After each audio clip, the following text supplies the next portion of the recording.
Life doesn't come with the scripts, does it? It's just full of surprises and detours and a lot of question marks. And that feeling of not knowing what's next, of not having firm ground under your feet, it can really throw us for a loop. But what if we could learn to navigate all that ambiguity? Not just to get through it, but to actually grow from it. Well, let's dive in and explore exactly how we can learn to handle uncertainty. So, we're going to start with the main event, the central conflict we all face, that deep-down desire we have for things to be predictable, clashing head-on with the messy, unpredictable reality of life. We want a nice, clear path, but you know what? The world often has other plans for us. I think every single one of us can relate to this, right? That moment when the rug is just yanked out from under you, and suddenly everything you thought was stable and certain just feels shaky. It's a totally universal human experience, and boy, it can happen in so many different ways. Sometimes uncertainty hits us right where it hurts the most, our most basic needs. A sudden job loss isn't just about a career change, it's a full-blown crisis. It brings up these profound, terrifying questions about survival and security. This is the raw, scary side of not knowing. And it can absolutely shatter our personal lives too. The very ground beneath our most intimate relationships can just vanish without any warning.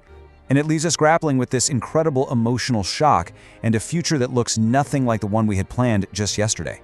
But here's what's really interesting. Uncertainty isn't always born from tragedy.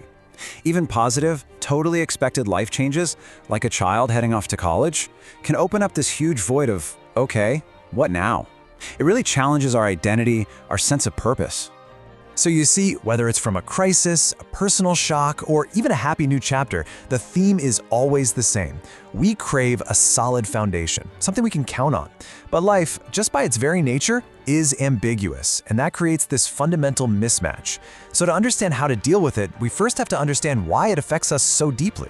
To get that answer, we've got to look inside our own heads. We're going to explore the science behind why our brains have such a tough time with the unknown. And what you'll see is, it's not some personal failing, it's literally a biological preference. This chart just perfectly illustrates the core conflict, doesn't it? Our brain is hardwired for simplicity, for shortcuts, for clarity. It wants to know exactly what's coming next. But life delivers the exact opposite. Complexity, surprises, and a whole lot of ambiguity. It's like this constant tug-of-war going on between our internal wiring and our external reality. Now, a huge part of this wiring is something called heuristics. Just think of them as your brain's default programs. It's automatic shortcuts. To save energy, your brain creates these little mental cheat sheets based on everything that's happened before. It's a super efficient system for predictable situations, but it gets completely thrown for a loop when it's faced with something totally new and unknown. So what are these default settings? Well, for one, our brain hates mixed feelings. It loves simple, clear-cut, black and white answers. And here's the big one. When it can't find a clear answer, it has a negativity bias. It automatically assumes the worst. And this can trigger what's called rumination, where we get stuck in this awful loop, just replaying our worries over and over, spiraling into that catastrophic, worst-case scenario thinking. Okay, so we've established our brains hate uncertainty. Got it. But what if I told you that our desperate need for certainty actually comes with a hidden price? That trying to avoid ambiguity might actually be holding us back in some really surprising ways. Here's how it's all connected. That deep discomfort we feel from not knowing creates this intense psychological need for what researchers call closure. You know that desperate feeling where you just want an answer, any answer, just to make the tension of ambiguity finally go away? That's what we're talking about. And there it is, the cost. The price of constantly needing closure is that it can literally shut down our creativity. When our only goal is to find a quick, simple answer, we close our minds to all the other possibilities. We just stop exploring. Now, the polar opposite of this closed-off mindset is something called divergent thinking. This is basically your brain's creative engine.